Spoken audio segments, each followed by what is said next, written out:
जय हिंद दोस्तों, स्वागत है आपका। आज के जो जीके जीएस प्रैक्टिस सेट में है वो है भूगोल। भूगोल से मैं 50 सवाल लेकर आया हूँ, जिसमें टॉपिक का नाम है सौरमंडल। सौरमंडल से बहुत सारे सवाल पूछे जाते हैं, जिसमें मैं 50 सवाल लेकर आया हूँ। ये पार्ट 1 वीडियो है। पार्ट 2 में भी आपको 50 सवाल मिलेगा। तो चलिए स्टार्ट करते हैं और देखते हैं। ये रेलवे ग्रुप डी 2025 के लिए बहुत ही इंपॉर्टेंट वीडियो है। चलिए स्टार्ट करते हैं। पहला सवाल देखिए। पहला सवाल है कि सौर प्रणाली की खोज किसने की थी? सौर प्रणाली की खोज किसने की थी? ऑप्शन है गैलीलियो, जे.एल. बेयड, कोपरनिकस या केपलर। किसने किया था? सौर प्रणाली की खोज किसने की थी? देखिए, सौर प्रणाली की खोज की थी कोपरनिकस ने। किसने की थी? कोपरनिकस ने। ठीक है, आगे बढ़ते हैं। अगला सवाल है सूर्य के चारों ओर घूमने वाले खगोलीय पिंड क्या कहलाते हैं? सूर्य के चारों ओर घूमने वाले खगोलीय पिंड क्या कहलाते हैं? ग्रह, उपग्रह, क्षुद्र ग्रह या पुच्छल तारा? बड़ा इंपॉर्टेंट सवाल है कि सूर्य के चारों ओर, ये सूर्य है, इसके चारों ओर जो घूमते हैं खगोलीय पिंड, उसको क्या कहते हैं? तो उसको ग्रह कहते हैं। क्या कहते हैं? ग्रह। ठीक है, अगला सवाल। किसी ग्रह के चारों ओर परिक्रमा करने वाले छोटे आकाशीय पिंड को क्या कहते हैं? किसी ग्रह के चारों ओर परिक्रमा करने वाले छोटे आकाशीय पिंड को क्या कहते हैं? ग्रह, उपग्रह, क्षुद्र ग्रह या सौर तारा? देखिए, सूर्य के चारों ओर परिक्रमा करने वाले को कहते हैं ग्रह, और ग्रह के चारों ओर परिक्रमा करने वाले को कहते हैं उपग्रह। ठीक है, याद रखिएगा। नेक्स्ट सवाल है कि ग्रहों की गति का नियम किसने प्रतिपादित किया? ग्रहों की गति का नियम किसने प्रतिपादित किया? न्यूटन, केपलर, कोपरनिकस या गैलीलियो? तो इसका राइट आंसर हो जाएगा ऑप्शन बी, केपलर ने। किसने? केपलर ने। चलिए अगला सवाल देखिए। अगला सवाल है सौरमंडल में कितने ग्रह हैं? सौरमंडल में कितने ग्रह हैं? ऑप्शन है 8, 9, 10, 11। देखिए, सौरमंडल में पहले 9 ग्रह थे। ठीक है, जिसमें से प्लूटो को अभी ग्रह के क्षेत्र में नहीं रखा गया है, इसलिए अभी 8 ही ग्रह हैं। ठीक है, 8 ही ग्रह हैं, याद रखिएगा। कौन कौन से हैं एक बार आप कमेंट कीजिएगा अगर जानते हैं तो। मैं तो बताऊंगा ही आगे वीडियो में। देखिए अगला सवाल। अगला है सूर्य से बढ़ती दूरी के अनुसार ग्रहों का निम्न में से कौन सा क्रम सही है? ठीक है, बुध, शुक्र, पृथ्वी, मंगल, बुध, पृथ्वी, मंगल, शुक्र, या फिर बुध, मंगल, पृथ्वी, शुक्र, या फिर बुध, मंगल, शुक्र, पृथ्वी। कौन सा हो जाएगा? बढ़ती दूरी के अनुसार। ठीक है, देखिए बढ़ती दूरी के अनुसार हो जाएगा सबसे पहले बुध, तब शुक्र, तब पृथ्वी, तब मंगल। ठीक है, याद रखिएगा। इनको आंतरिक ग्रह भी कहते हैं। क्या कहते हैं? आंतरिक ग्रह। चलिए, और पृथ्वी से बढ़ती दूरी के अनुसार ग्रहों का निम्न में से कौन सा क्रम सही है? देखिए, बढ़ती दूरी के अनुसार। चलिए, इसमें जो हो जाएगा वो हो जाएगा आपका शुक्र, मंगल, बुध, बृहस्पति। ठीक है, क्योंकि शुक्र के बाद आपका मंगल है, फिर बुध है, फिर बृहस्पति है। ठीक है, चलिए आकार के अनुसार सौरमंडल के ग्रहों का अवरोही क्रम क्या है? आकार के अनुसार।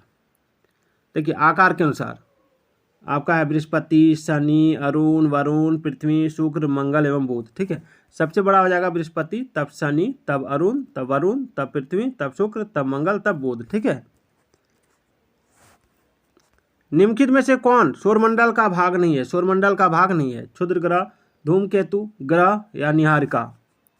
तो निहारिका जो है ये सौरमंडल का भाग नहीं है, याद रखिएगा। ठीक है, चलिए सूर्य के चारों ओर चक्कर लगाते ग्रह का वेग कैसे रहता है? नियत रहता है या अधिकतम होता है जब सूर्य के समीप होता है, अधिकतम होता है जब सूर्य से दूर होता है? कुछ नहीं कहा जा सकता, क्या होगा? देखिए, इसमें होगा आपका ऑप्शन बी, अधिकतम होता है जब सूर्य के समीप होता है। ठीक है, चलिए अगला है अंतरिक्ष में कुल कितने तारामंडल हैं? अंतरिक्ष में कुल कितने तारामंडल हैं? अंतरिक्ष में कुल 88 तारामंडल है। कितने हैं? 88 तारामंडल, याद रखिएगा। ठीक है, चलिए आगे देखते हैं। निक्स ओलंपिया कोलंबस पर्वत किस ग्रह पर स्थित है? निक्स ओलंपिया कोलंबस पर्वत किस ग्रह पर स्थित है? बुध, शुक्र, पृथ्वी या मंगल? तो देखिए, इसका राइट आंसर जो हो जाएगा वो हो जाएगा आपका ऑप्शन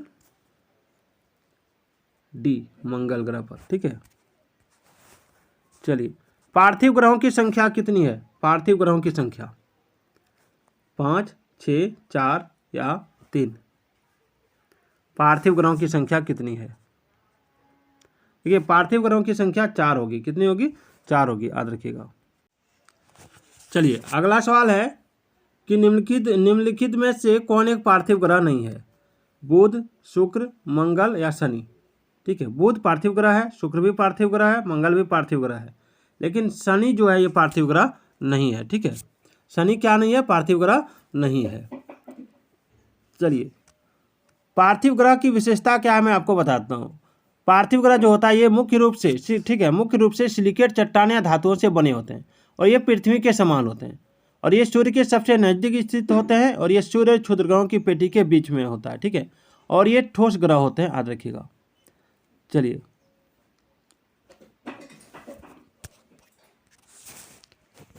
बाह्य ग्रह या बृहस्पति सदृश ग्रहों की संख्या कितनी है? बाह्य ग्रह या बृहस्पति सदृश ग्रहों की संख्या कितनी है? तो ये हो जाएगा आपका ऑप्शन सी 4। ठीक है, कौन कौन? तो बृहस्पति, शनि, यूरेनस, नेपच्यून। ठीक है, बृहस्पति सदृश ग्रहों में सम्मिलित नहीं है। कौन सम्मिलित नहीं है? तो मंगल ग्रह। ठीक है, मंगल ग्रह, ये तीनों बृहस्पति सदृश है, यानी बृहस्पति के समान ही, बृहस्पति के ही समान ये है। ठीक है, और मंगल ग्रह जो ये पार्थिव है। ठीक है, निम्नलिखित में से किन 2 ग्रहों को छोड़कर शेष सभी ग्रह सूर्य के चारों ओर वामावर्त घूमते हैं? सूर्य के चारों ओर वामावर्त। देखिए इसमें जो हो जाएगा वो हो जाएगा आपका ऑप्शन डी, शुक्र और अरुण। शुक्र और अरुण, याद रखिएगा। सौरमंडल का जन्मदाता किसे कहा जाता है? तो सौरमंडल का जन्मदाता कहा जाता है सूर्य को। ठीक है, चलिए ब्रह्मांड में विस्फोटी तारा कहलाती है। ब्रह्मांड में विस्फोटी तारा कौन कहलाती है? तो ये कहलाती है अभिनव तारा। कौन तारा? अभिनव तारा। ब्रह्मांड में विस्फोटी तारा जो होगा वो अभिनव तारा कहलाती है, याद रखिएगा। ठीक है,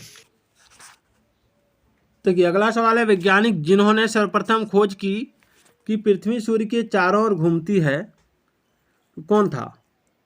न्यूटन, डाल्टन, कोपरनिकस या आइंस्टीन। तो देखिए ये जो हो जाएगा ये हो जाएगा ऑप्शन सी, कोपरनिकस। कोपरनिकस, याद रखिएगा। ठीक है, चलिए अगला, निम्नलिखित में से कौन सा ग्रह नहीं है? कौन सा ग्रह नहीं है जिसे प्राचीन भारतीय ग्रह मानते थे? सूर्य, मंगल, शुक्र या शनि। ठीक है, सूर्य जो है ये ग्रह नहीं है। सूर्य क्या नहीं है? सूर्य ग्रह नहीं है, यह एक तारा है। सूर्य क्या? एक तारा है, क्योंकि इसके पास अपना प्रकाश है। ठीक है, चलिए सूर्य के संगठन में सहायक गैस कौन सा है? तो देखिए सूर्य के संगठन में जो सहायक गैस है वो है हाइड्रोजन और हीलियम। ठीक है, चलिए सूर्य के मध्य भाग को क्या कहा जाता है? सूर्य के मध्य भाग को क्या कहा जाता है? तो ये कहा जाता है आपका प्रकाश मंडल। क्या कहा जाता है? प्रकाश मंडल या फोटोस्फीयर। ठीक है, चलिए सूर्य के ऊपर के भाग को क्या कहा जाता है? अधोमंडल, प्रकाश मंडल, वर्णमंडल या समताप मंडल। तो देखिए सूर्य के ऊपर के भाग को क्या कहा जाता है ये पूछा गया, तो ये हो जाएगा ऑप्शन सी, वर्णमंडल। ठीक है, ऑप्शन सी, वर्णमंडल। चलिए अगला, सूर्य सदैव पूर्व में निकलता है क्योंकि? सूर्य सदैव पूर्व में निकलता है क्योंकि पृथ्वी पश्चिम से पूर्व की ओर घूमती है, पृथ्वी पूर्व से पश्चिम की ओर घूमती है, या पूर्व में स्थित है। ठीक है, या फिर इनमें से सभी, क्या होगा? तो देखिए इसका राइट आंसर हो जाएगा ऑप्शन ए, पृथ्वी पश्चिम से पूर्व की ओर घूमती है इसलिए। ठीक है, चलिए नॉर्वे में अर्धरात्रि के समय सूर्य कब दिखाई देता है? 21 मार्च को, 23 सितंबर को, 21 जून को या 22 दिसंबर को। तो ये हो जाएगा ऑप्शन सी, 21 जून को। ठीक है, एक ग्रह की अपने कक्ष में सूर्य से अधिकतम दूरी को क्या कहा जाता है? तो एक ग्रह की अपने कक्ष में सूर्य से अधिकतम दूरी, ठीक है, सूर्य से अधिकतम दूरी को क्या कहा जाता है? तो ये हो जाएगा आपका ऑप्शन बी, अपसोर। ठीक है, चलिए आगे बढ़ते हैं। एक ग्रह की अपनी कक्ष में सूर्य से न्यूनतम दूरी को क्या कहा जाता है? सूर्य से न्यूनतम दूरी को, तो देखिए इसका राइट आंसर जो हो जाएगा, न्यूनतम दूरी हो जाएगा आपका उपसोर। क्या हो जाएगा? उपसोर, याद रखिएगा। ठीक है, चलिए निम्नलिखित में से किनके बीच की औसत दूरी को खगोलीय एकक कहा जाता है? खगोलीय एकक, देखिए इसका जो राइट आंसर होगा वो होगा पृथ्वी तथा सूर्य की दूरी को। ठीक है, मध्य रात्रि का क्या अर्थ है? मध्य रात्रि का क्या अर्थ है? तो मध्य रात्रि का अर्थ है आपका ऑप्शन डी, सूर्य का ध्रुववृत्त में देर तक चमकना। मध्य रात्रि का सूर्य किस क्षेत्र में दिखाई देता है? तो ये दिखाई देता है आपका ऑप्शन सी, आर्कटिक क्षेत्र में। सूर्य में काला धब्बा क्या है? सूर्य में काला धब्बा क्या है? तो सूर्य में काला धब्बा वे स्थान है जो प्रकाश उत्सर्जित करने में असमर्थ है। सूर्य के रासायनिक मिश्रण में हाइड्रोजन का कितना प्रतिशत है? 71%, 61%, 75 या 54%? तो ये हो जाएगा आपका ऑप्शन ए, 71%। ठीक है। निम्न में से कौन एक तारा है? चंद्रमा, शुक्र, पृथ्वी या सूर्य? तो हो जाएगा सूर्य। क्या हो जाएगा? सूर्य, याद रखिएगा। ठीक है। सौर पृष्ठ पर लगभग कितना तापमान होता है? तो सौर पृष्ठ पर लगभग तापमान होता है आपका ऑप्शन सी, 6000 डिग्री सेल्सियस। सूर्य की सतह पर हाइड्रोजन के अलावा दूसरा कौन सा तत्व बहुतायत से पाया जाता है? तो हीलियम, याद रखिएगा। सूर्य प्रकाश धरती तक पहुंचने में कितना मिनट लेता है? तो 8.3 मिनट। ठीक है। चलिए, सूर्य के सबसे पास कौन सा ग्रह है? तो ऑप्शन ए, बुध ग्रह। बुध नक्षत्र में एक वर्ष में दिनों की संख्या कितनी होती है? तो ये हो जाएगा आपका ऑप्शन डी, 88 दिन। किस ग्रह में चंद्रमा की तरह कलाएं होती हैं? तो आपका ऑप्शन है मंगल, बुध, बृहस्पति या शनि?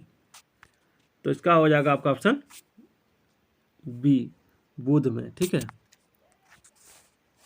निम्नलिखित में से कौन से ग्रहों के चारों ओर घूमने वाले उपग्रह नहीं है?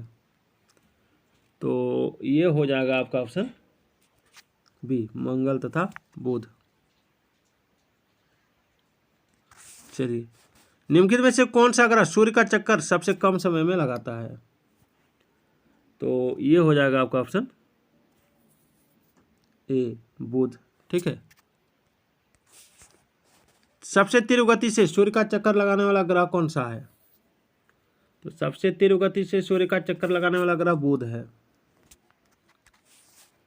निम्नलिखित में से किस ग्रह की परिभ्रमण गति सबसे अधिक होती है?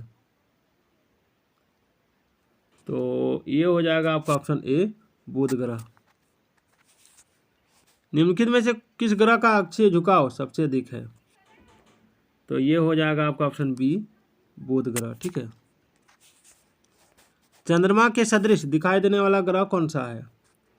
तो ये हो जाएगा ऑप्शन ए, बुध। सौरमंडल का कौन सा ग्रह लगभग पृथ्वी जितना बड़ा है? तो ये हो जाएगा आपका शुक्र, इसलिए इसको पृथ्वी का जुड़वा बहन भी कहा जाता है। ठीक है। अगला, निम्नलिखित में से किस ग्रह को पृथ्वी की बहन कहा जाता है? शुक्र को, अभी मैंने आपको बताया। किस ग्रह को शाम का तारा कहा जाता है? तो शुक्र ग्रह को। इसको शाम का भी तारा और भोर का भी तारा कहा जाता है, evening star and morning star. सबसे चमकीला ग्रह कौन सा है? सबसे चमकीला ग्रह यही है। कौन? मैंने अभी आपको बताया, कौन सा हो जाएगा? शुक्र। ठीक है। तो आज का ये 50 सवाल कैसा लगा कमेंट जरूर कीजिएगा। तो फिर मिलते हैं एक नए वीडियो के साथ, तब तक के लिए जय हिंद, जय भारत।